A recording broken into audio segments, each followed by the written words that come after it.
All right, here we go. OverDrive off and running. TSN 1050 on the TSN app, your home smart speaker, and up on TSN 4. Bryan Hayes, Dog, Jeff O'Neill, and Jonas Siegel's in here for the Major League theme song because the Leafs have won 5 in a row.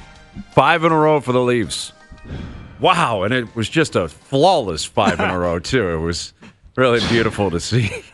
Well, I said it before the game in the pregame show. Duthie asked me, he was like, what's been good? And I'm like, you know what? They're finding different ways to get it done. I mean, Carolina, they hung on for dear life. Chicago, it was like they had some scoring from the defense. Boston, amazing comeback. New York Rangers just find a way. Mm-hmm.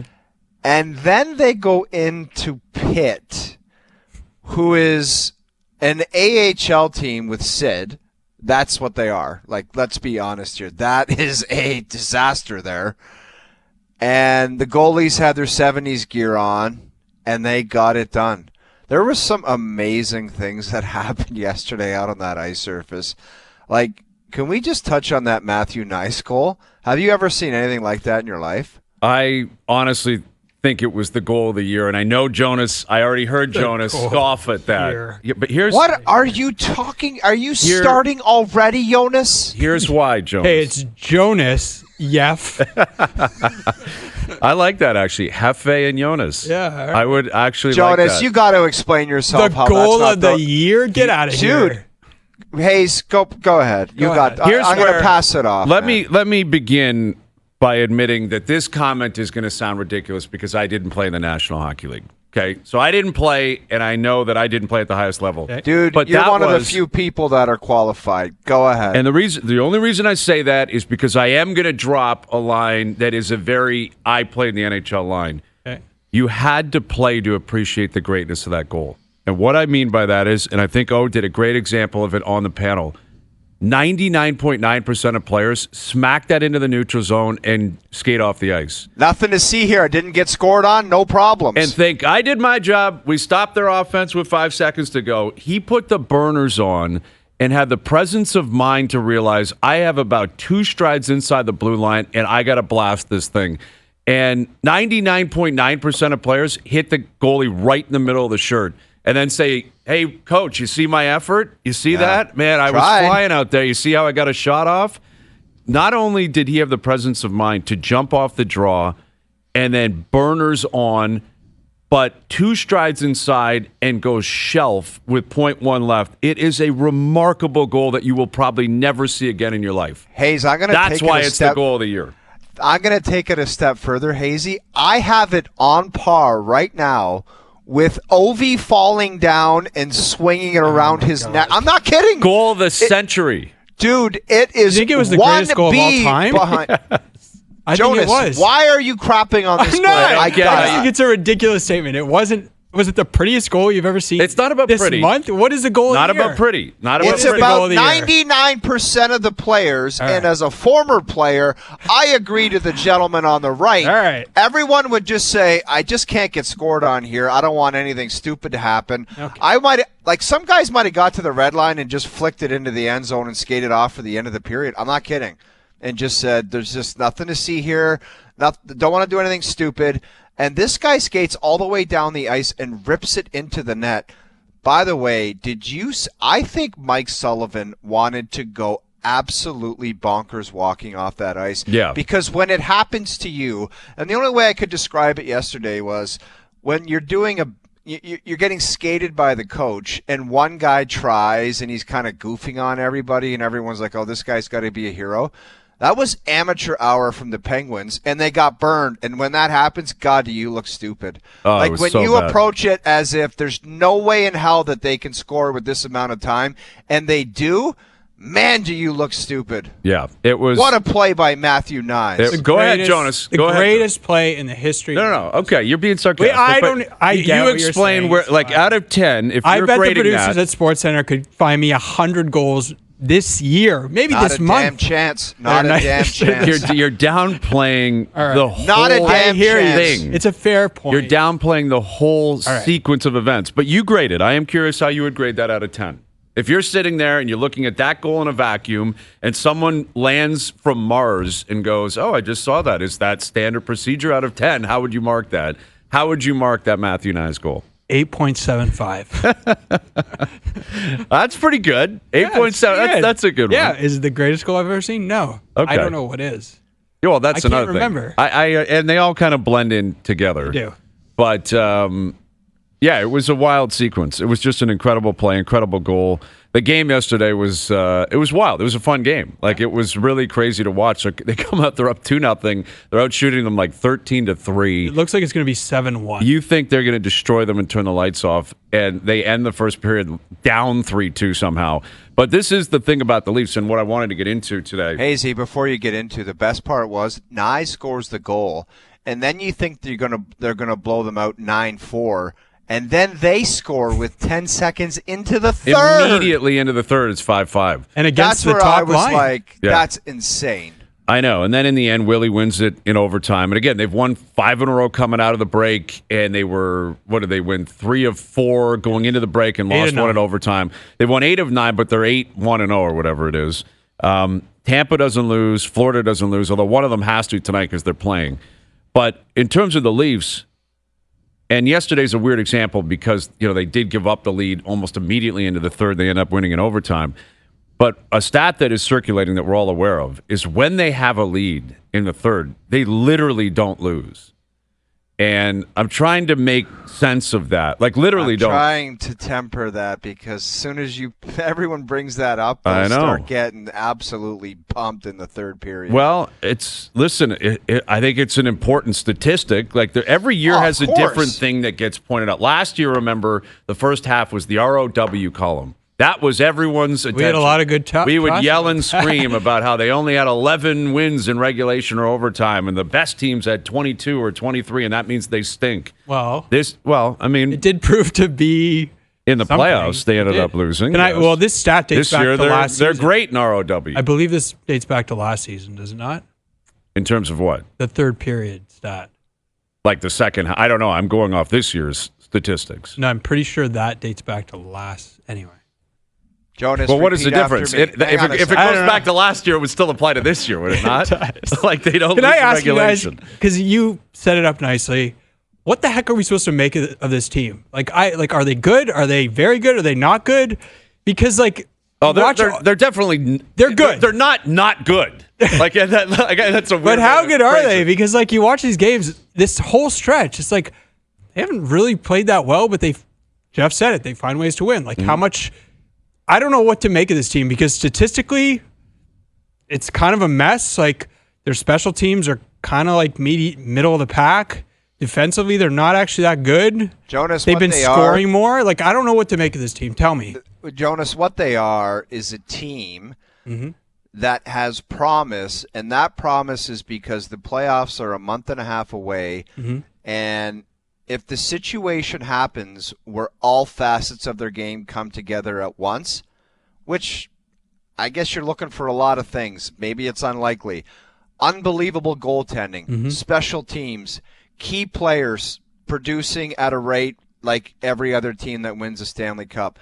Guys like Max Domi, Robertson, all the other kind of depth players start contributing, and it all comes together and it turns into a machine like it has not in the past. That's what they are. They can't be they won a lot of hockey games in the last, what are they, won 7 of 8? 7 8 of 8? of 9. Yeah. 8 of 9 games. I mean, they're 13-3 on the road in the last 16. That's an insane Lights stat. out on the road. And Crazy. I don't Lights even out. think they've been at their best, so they're finding ways to get things done. And I think you got to give some credit to the coaches. I mean, yesterday was a complete gong show. I don't know who deserves credit for that one. That was the last shot wins. Games are going to happen like that, though. It's a long That's it. season. But you know what? You're gonna They have found games a way like to that. be on top of it. There's been a bunch of games, and if you go back to the Jonas, how many years would we watch this team in Boston and they were down 3-Cobb, and you would say this one, turn the channel, I got to watch something else. But the counter to that is those teams were better. You could look back year before previous years. Those teams were better than this team. Well, here's where I would push back on that. They Okay, go ahead. Before I let you finish your thought, one thing I do think that's been established, and this has gone up and down, and I will concede there's still 20 games left or whatever, 22 games left, where maybe it changes 10 games from now. Your game one starter is Anthony Stolarz. Clear cut. Right now. But that's what I'm saying. Like, maybe that changes in 10 games. I'll add on to it. Clear cut and unlikely to change is the way I would phrase it. And exactly. And if this continues, he should be your game 2 starter and game 3 starter and game 4 starter. That's where I would push back on what you just said. You can't tell me the goaltending last year gave you more. Fair counter. Or the year before. That's or the year one thing you before. can look at and say it is definitively better than those. And that's the most significant position. Although, I guess, Freddie Anderson for a while. At times, but Freddie was 5 years ago now. Yeah, Freddie was a long time ago. Yeah. Like Freddie, and really it was Freddie's first 2 years where he really did what he did. And then it became uncertain, was he going to play or not? And then Campbell came in, and there were all these different ups and downs. Mm-hmm. So I would say at the most important position, they're clearly better. Can I push back on that a little bit? Sure, go ahead. It's a very fair point. How many starts do you think those two guys have made in the playoffs combined? 10. 5. Yeah, it's not many. Which might mean 0. Like, playoff experience doesn't necessarily mean you're better. It just means you don't have, like, a track record. Stolarz has never started a playoff game in the NHL. Never. Right, and he's played in one. I'm less concerned about the lack of starts than the last 5 years of whoever's gone in that net. That's the whole thing. Yeah, that's the whole thing. Like, and again, just about the point of comparing and contrasting, I don't think anyone was going in thinking Jack Campbell, like, he didn't have any history. He did not, and it didn't go. And I guess and Samsonov, the same thing, right? Like, yes, no, I understand. But they also weren't playing at the same level. No. Like, they weren't anywhere close to the same Campbell level. had some pretty, high peaks, but then the lows were just and they were low going into the playoffs. Again, there's 20 games left. Stolarz will get 12, 10 or 12 more starts. We'll see what happens with him. But as of right now, the goaltending position, I also think, Chris Tanev's absence the last couple of games, pretty clear. Like, pretty clear cut. You can see what they're missing, and you presume he'll be healthy and ready to play come playoff time. That, I think, is a significant change over what they've had in the past. Yes. And I think you can look to those two guys, and it factors into what could happen come Friday, where the Leafs are going to make moves. I can't predict. No one can predict right now what exactly they're going to do. I get the impression there's a lot of posturing publicly. Yes. Everyone's saying, well, we're not going to pay this and we're not going to pay that. We don't know who's really available. That's literally what Trey Living was saying over the weekend. I'll believe it when I see it that he's just going to tinker. He may not. But the heavy lifting was done in the summer with Tanev, Ekman-Larsson, and Anthony Stolarz. Like, if Stolarz starts game 1 and is playing the way he's been playing, you can't make a bigger addition than that. Like, there's nothing, no one will have a bigger impact on your future than who is going to play goalie for you. And if they found him, if he's the guy, we don't know because he doesn't have the playoff success, and he's tied to a team that doesn't have playoff success either. Mm-hmm. So it's not like he can step out there game 1 and say, well, I'm just riding their coattails because these guys are so comfortable in these moments. The Leafs are not their core players. But Stolarz, Tanev, Ekman-Larsson, that's your heavy lifting. And I think that, in and of itself, should put you in a better position come playoff time. But they got to race for that first seed too. That's a high priority. No, highest priority. I'm not going to say. Go ahead. Push back on your. No, push back. I want to hear the pushback because it's very reasonable. Why are they not better defensively? As a team, statistically, they're just not that great. What is your definition of not great? Give me the specific just statistics in terms that of you're look referencing. at some of the statistics that. Which ones are we referencing? Give one to me. Which ones are we referencing? Just some of these expected goal numbers, high danger chances, all that stuff is kind of regressed to 20th based on where they were earlier in the year. Yeah, they're not an elite defensive team in terms of the numbers. Okay, and that is supposed to be the idea of this whole thing, and it hasn't actually. Poured out. I don't want to rate on your parade. I'm just it's not about rating on the parade. It's really hard. I don't understand the comment. They're supposed to be some defensive juggernaut. That's the whole. What do you mean? That's what everyone has been talking about all year. Well, Craig Berube has changed this into a really good defensive team. And it's actually, that's not really true. Well, they were better defensively in years past. And a lot better. Yeah, statistically, and again, what are statistics? But again, I question exactly what and how deceptive that can be because were they 11th a week ago and now they've given up a bunch of goals? And if they didn't, and the same thing though with the special teams and the power play, it can fluctuate. This caliber of goaltending, it would be highlighted a lot more. Yes, that was clearly the case early in the year because they also weren't scoring. Yes. And now they're scoring. It's like, well, the offense is back. It's like, okay, that's a bit deceptive because earlier in the year they weren't. I think what's to their credit through this little patch is I don't think their best players have been that good through this whole little stretch, and they've won. Well, and that's another element of it. Like this is where you separate like the core guys from other guys. Like how many of them are kind of slow rolling till the playoffs? Sure. I don't have an answer on if they'll come alive or not. You hope that they will, but there's a human element too. These guys, it's just routine the regular season for them every single year. Like they just routinely march to 100 points and make the playoffs, and then they realize they got to up their game. And I don't think it's any different this year. If anything, it's even more exposed. What I would say is about Berube. You're right that that's kind of the impression, but it's interesting. The coach of the San Jose Sharks, what he spoke to in terms of what he would define a Berube team. It's not the defensive structure; it's the forecheck. And the fact that this team is moving downhill more than they have in the past, and that will have the positive impact come playoff time. Fair. That's Do you fair. have a counter? I don't know. That's a fair point. I'm just saying, like how you would interpret a Craig Berube team, quote unquote. Is it about the defensive structure? And obviously, you need that if you're going to be an elite team. You have to be able to defend. But I don't think was this team, even bringing in McCabe and Tanev, were they ever going to be known as some defensive stalwart? Well, I mean, but that's the idea, right? That's part of what I brought up come playoff time when you're looking for a variety of different things to come together for this team to have success. Their power play, what are they going to do with it? Is it going to have success? Collectively as a team, can they play a consistent, stifling team defense? That is a question. That is a question. To your yes. I thought you summed it up nicely about all the things that need to come together. They want to be Florida. Like they hope that they can become what Florida was, where Florida makes this transition under Paul Maurice. They don't score quite as much, but they're really good defensively. This team doesn't score as much as they used to, but they just haven't made the jump defensively that I think they were hoping for, and that's what I'm like curious about. Like, let me ask if you're you not this. going to What score, do you think the biggest transition? Oh, I know the answer. What do you think the biggest transition for the Florida Panthers was? The coach or the GM? Huberdeau out, Tkachuk in. That is a massive kind of change in everything. Well, that is the biggest flip. Not the coach, not their defense, not their anything. Huberdeau in or out, Tkachuk in is a major flip in mindset. All of it, like that was huge. I don't know. Maybe I'm overstating it. Maybe I'm nuts. Well, the Leafs aren't going to have that happen between now and Game 1, where exactly a Tkachuk type goes in and a Huberdeau type goes out. That's not going to happen. But that's where we get back into their best players, Brian, and talking about the things that need to happen. In a Florida-Toronto series, a guy like Mitch Marner has got to outperform a guy like Matthew Tkachuk. Mm-hmm. If you want to check guys off of a list, you're not like an ornery, grumpy, SOB like Matthew Tkachuk, but if you're going to check off winger to winger, you got to outplay him.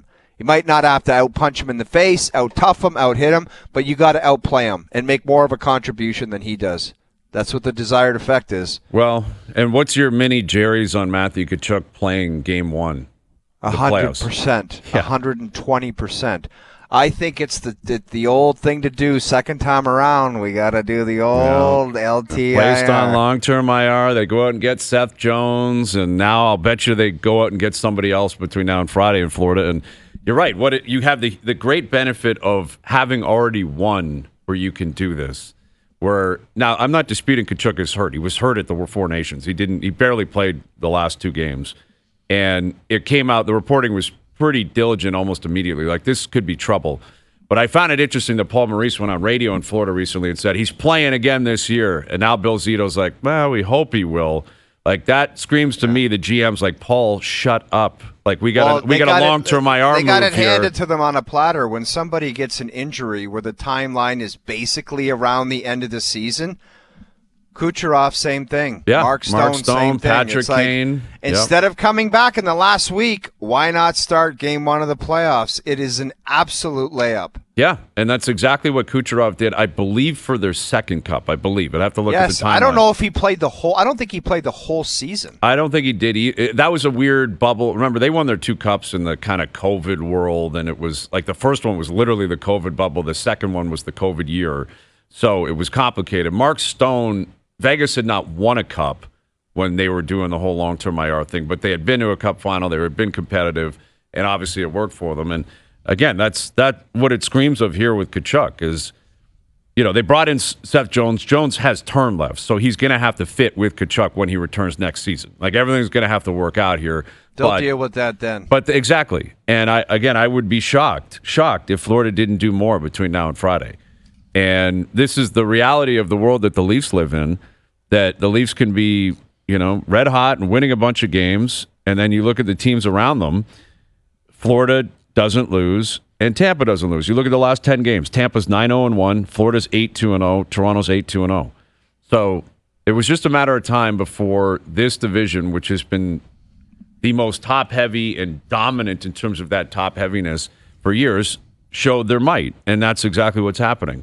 And again, we've talked about it countlessly the last couple of weeks, and it's only going to get louder and louder down the stretch. Florida has the ability to put Tkachuk on long-term IR and just say, we don't care where we play in the playoffs. We'll get there and we'll deal with it. The Leafs, I don't believe, have that luxury because Tampa's won, Florida's won. They're going to try to win again. They love to win again, but they can always fall back on that. The Leafs, this is the best opportunity they've had to win their division. And if you win the division and you avoid Florida, I get it. It's a loser mentality and all that kind of stuff, but it just seems like load management is not going to be possible down the stretch. No, because you got to get your points, and you got to try to find a way to play Detroit in the first round. You guys can both apologize for your comments made directed towards the Tampa Bay Lightning. You have taken us so out of context on who that. took a shot at Tampa? You and Hayes, Jonas. You guys were all over Vasilevsky. You hated Vasilevsky. I remember that. You did too, Hayes. You were haters on Tampa. Doogie, get the clip. I have it ready. A hater on the facts were facts with Vasilevsky. I know, and they went through a stretch. I'm just talking about things you identified, Hayes. You said they're inconsistent, and then you said they're giving up a lot of weird goals that they haven't given up in the past. Factual then Jonas, at the time. Then Continue. Jonas came off the top turnbuckle and said, Vasilevsky's just not the same goaltender he was. And then you guys both teed off for about 3 minutes each. Look at them now. Look at them now. Won 8 in a row. 8 in a row. Plus 55 goal differential. I think I know the answer to this, but if you are the Leafs, which of those two teams scares you more? Is the obvious answer just Florida? No, I don't think it's an obvious answer. Is it not? I do. Yeah, I do. You think Florida just definitively scares you more? Yes, because I don't think that Tampa is as deep as the past, and I think they've found something in the last couple of years that they do have some success against Tampa Bay. Whereas Florida, they played some games where you're like, this is men against boys, and they can't get on the inside, and they cannot score against Bobrovsky. Mm-hmm. Like, there were times in that Florida series, recalling what I watched, where they're like, they can't get in the inside. They're not doing it. So, well, I both goaltenders hot scare the hell out of me. See, this is where the Vasilevsky chat comes in, because it was an accurate assessment of the way he had been playing, including the Leaf playoff victory, which, not to rain on the parade, Leaf fans saw it. It was amazing. You win. You play who you play against. But Vasilevsky was horrendous that series. Like, he gave up so many goals. Samsonov's numbers were not great, and the Leafs still won. And they won all 3 in overtime on the road. Like, just a lot of things broke their way. Now, it was long overdue, and the Leafs earned that. But I do think if you're banking on that form of Vasilevsky, or Tampa for that matter, after they had been to 3 straight Cup finals and were clearly out of gas, this is different. This Tampa team has been able to breathe the last couple of off seasons. Do you think the Leafs would have the edge in goaltending in any of those matchups? Well, if Stolarz plays the way he has been playing this year, yes, he has been better than both those guys. He has. But you wouldn't say they have the edge, I guess. Maybe Historically, based on who they are, of course not. Right. Both of those guys are probably going to the Hall of Fame. Vasilevsky's a lock. Bob's might be close to a lock. He's won 2 Vezinas, a cup. He sneaks in another one. You talk about legacy building? I think with reputation alone, I think you give the edge to both of those guys I would you just mentioned. reasonable. Not Stolarz. Yeah. Like that's just the way, reputation and past history and the way that they could steal games and series. The edge going into a series would have to go to both of those netminders. I'm not disagreeing with that. Can I go a little further? Okay, go ahead. I'm going to ask you guys, pick both. Let's say, this is stupid, but pick hypothetically, Leafs play the Panthers, Leafs play the Lightning. You have to pick that series today. What would you pick? Like what are we picking? The winner of the who series? wins and how many games? They probably won't play each other in the first round, but they might have to play each other at some point. So you're saying pick Toronto, Tampa first round Yeah. or Toronto, Florida first round. Who wins the series? Both, yeah. I'm going to say Toronto wins both. Interesting. Just because you would have to think after all this time it would have to turn up blue.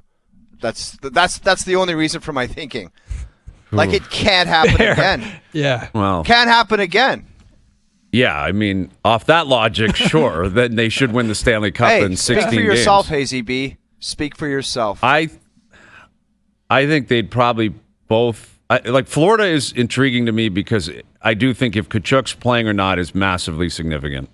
Massively significant. Let's You also assume got to he is. factor in they've been to 2 in a row. That's the thing, and what kind of wear and tear do they have on with one of their best players kind of injured? That's the whole thing. Like it's a lot of hockey, man. A lot of hockey. And the Leafs, they got Tampa after they'd gone to 3 in a row. See, And they still let me just bring up kept another pushing. element to it. You would think that the Leafs mindset, which isn't their mindset, would be if they get the Florida Panthers. Guys, these guys have been to 2 Stanley Cup finals in a row. Every time you get an opportunity, you beat the piss out of them in the corner.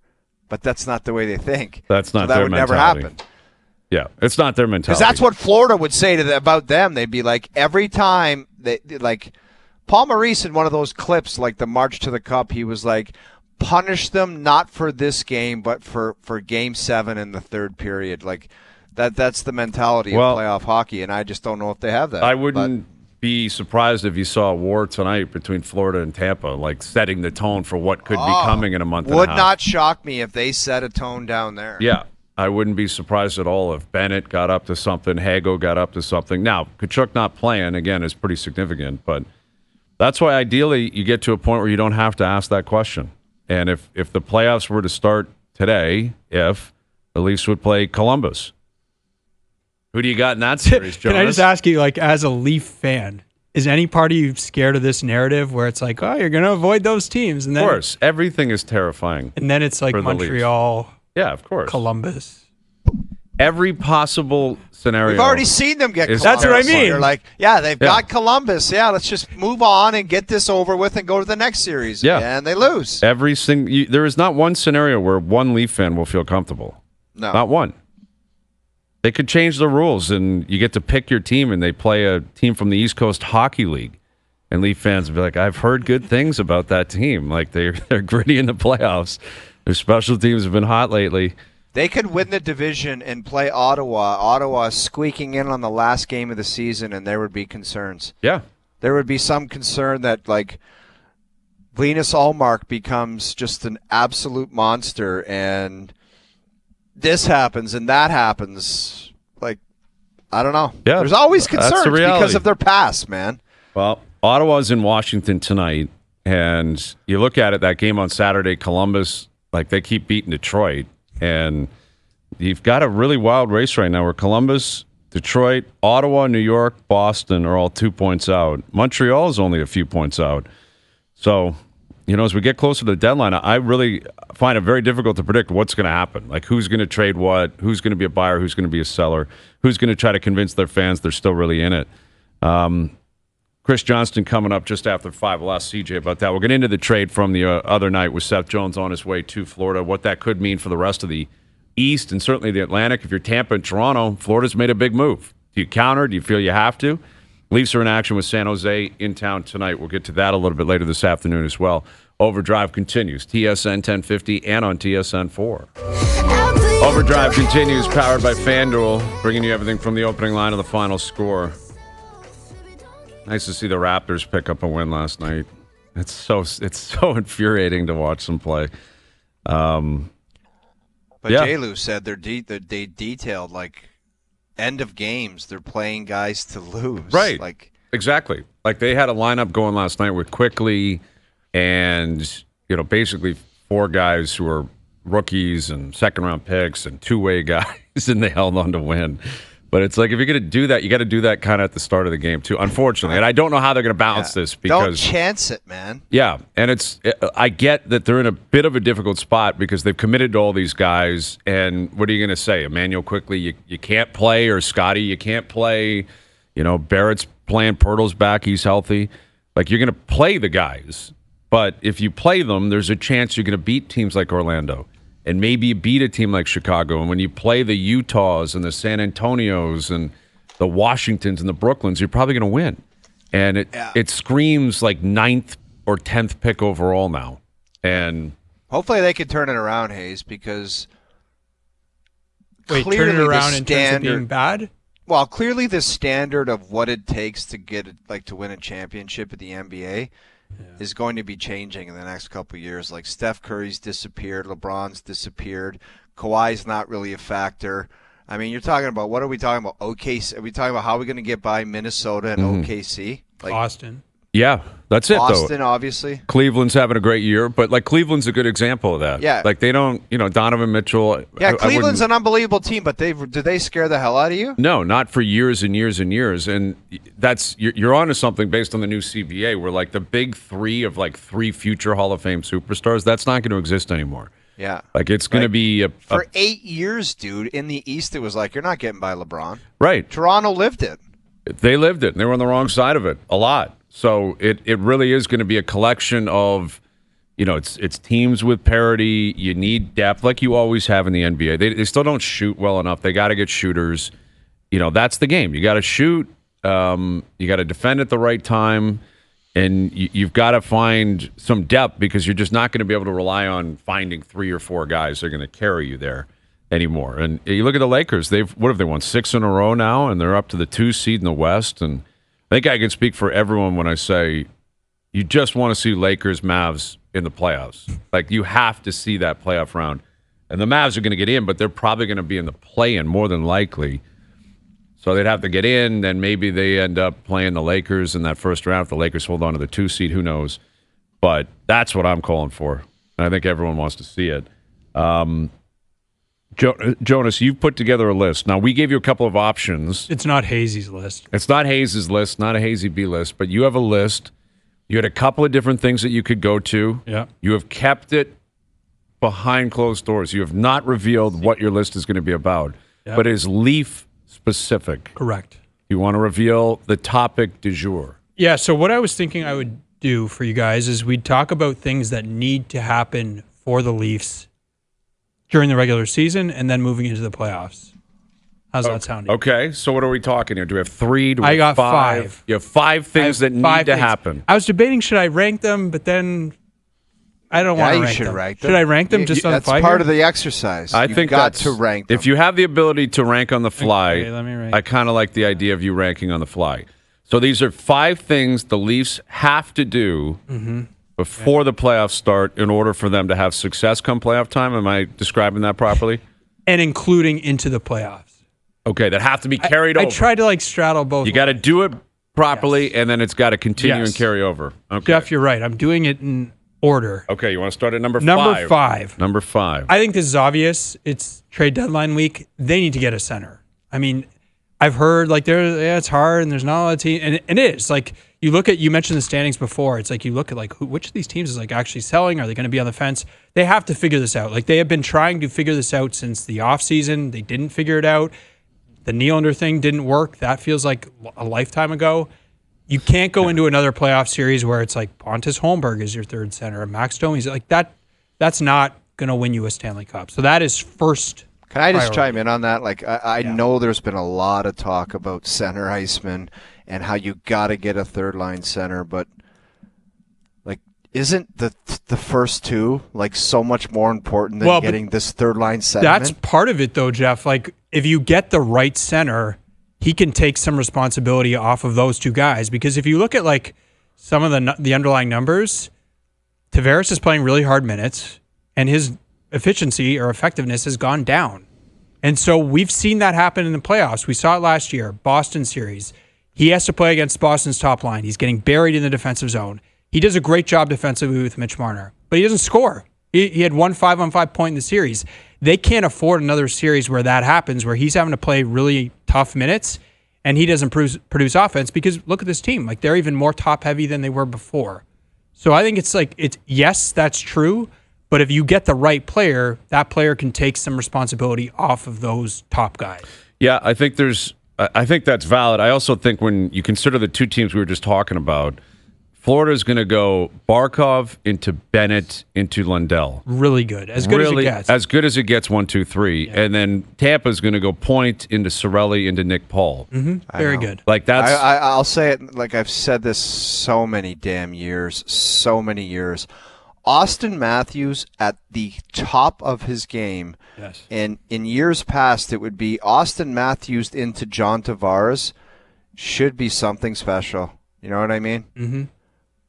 Yeah, it should be. Yeah, it should be. You're talking about one guy who was rated as one of the best players in the world, number 2, probably 3. That's what we're looking at. Into another guy that's one of the best point-producing center. Like, that combination should have been looked at as so much more dangerous in the past. Like, that's what people say. They're like, oh, they got Barkov. It's like, they got Austin Matthews, man.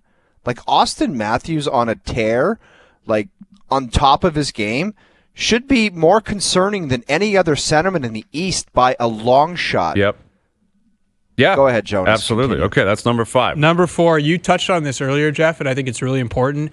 They have to figure out this power play, because we have seen it's like you're just like reliving all these memories. We have seen their power play falter in the second half. We've seen it falter in the playoffs. It has cost them series.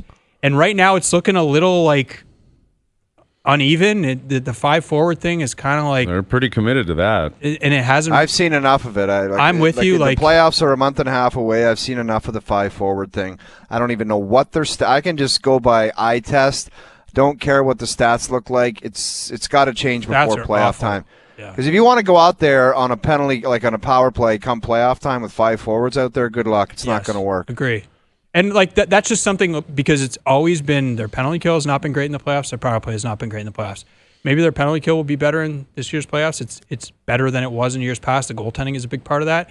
But their power play is the one thing that should be an advantage with the talent that they have. Well, you have to take advantage of power play opportunities in the playoffs, right? Like, you have to. It's a game breaker, especially you get into a third period where it's tied, or you're up 1 or down 2 or down 1. That has to be an equalizer for you. Mm-hmm. Like, you're waiting for the whistle to blow in the third period. I can sense it already. Like, you can feel it. We're like, all right, power play, got to take advantage of it. It's got to be there when you need it. Okay, you got power play number 4. What do you have in number 3? Number 3 is, we touched on this, better defensive play. Like, the teams that win the Stanley Cup generally are pretty good defensively. They're top 10, I think. Like, I've looked at it in the past. Generally, you're elite defensively. This team needs to get back to that. We haven't really seen it since the start of the year. The personnel is better. If you add the right players at the deadline, if they add that center we're talking about, if they add the defenseman we're talking about, maybe they can get there. Like, the personnel is theoretically better, especially on defense. They should be a better defensive team. I think they need to get there. Yeah. Is that the defenseman that we're talking about? Like, are we just zoned in on Luke Schenn? Like, that's who the Leafs want to add at the deadline? That's the question, is like, who else is there?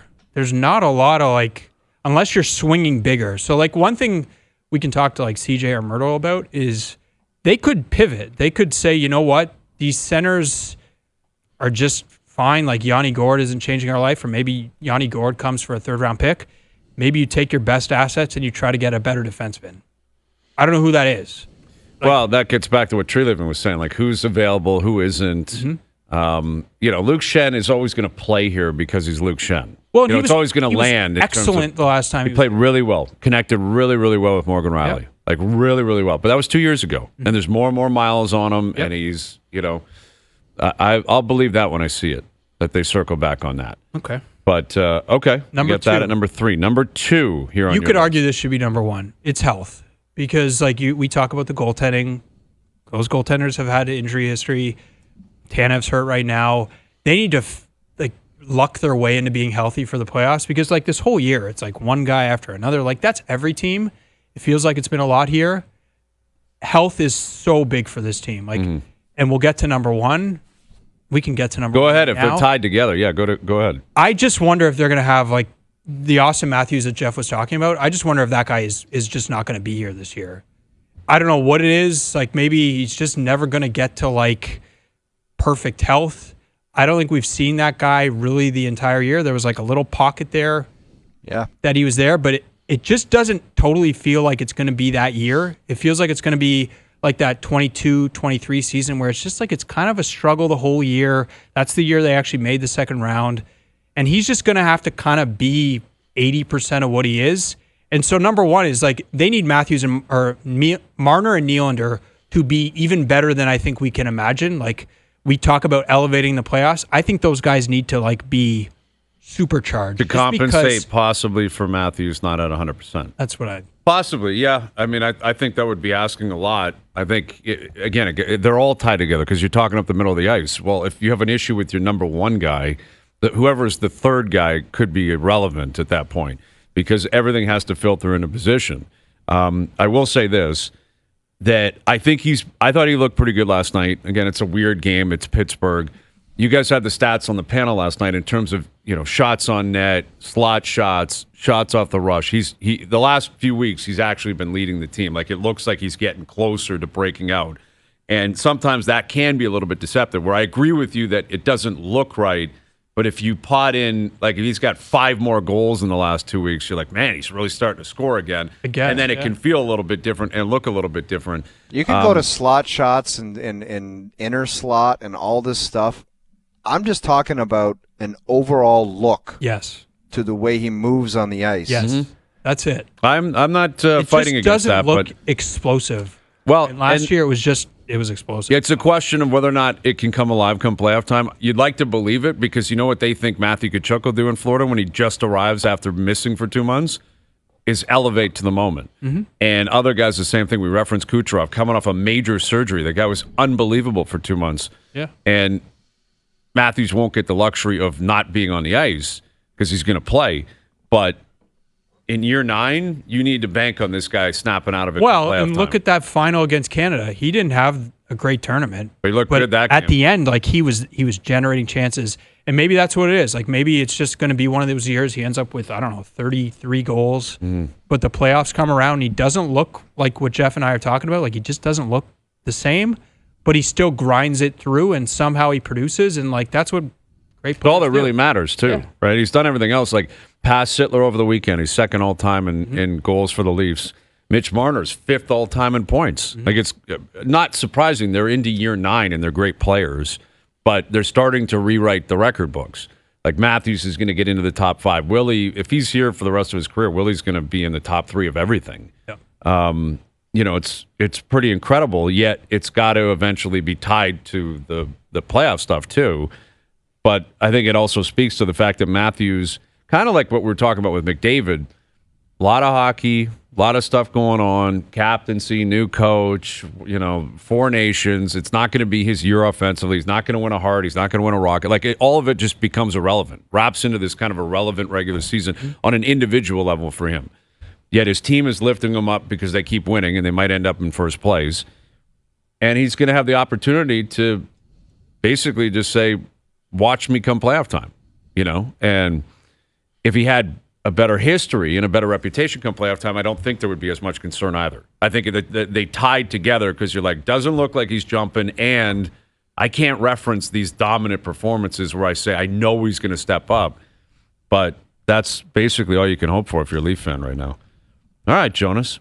There you go. The 5 things that have to happen between now and the end of the season that carry over into the playoffs. Thought it was a good list and it was well executed. Very well done. Very well done. All right, CJ on that and more. We got James Myrtle coming up today. Ryan Dempster on seeing Scherzer again this weekend, where the Jays are going to go. We're getting closer and closer to opening day. John Schneider saying you're going to see basically the real lineup coming up here soon. It's go time. They got to figure out who's playing every day in certain spots. Catch up with Ryan, get his take on all that.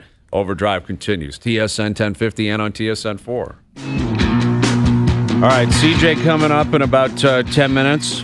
NHL trade deadline on Monday. The Leafs are in action tonight. Tampa versus Florida tonight. Ottawa's in action. The Habs are in action. A lot going on in the NHL right now. Get out your crystal ball, Hazy, and tell me the 2 wild card teams right now. Who's going to make it in the East? I'm going to say one. This is so gutless, but one of the Rangers or the Bruins, one of them. I don't see how the Bruins pull it off, man. I think they're in trouble, but they're McAvoy, no Lindholm, no Marchand. And Marchand's hurt now too, yeah. But they're 2 points out, yet the other teams having games in hand. The Rangers are trading guys though. Like it's tough to figure out what New York is trying to do. I can't figure what the hell they're doing either, man. Yeah, like are you in or not? You just acquired JT Miller, and now you're making trades and picking up picks and prospects and stuff. But I'll say the Rangers, and I feel like Columbus has got that mojo going, man. I'm going to put Columbus in there. Columbus is scoring at a ridiculous rate.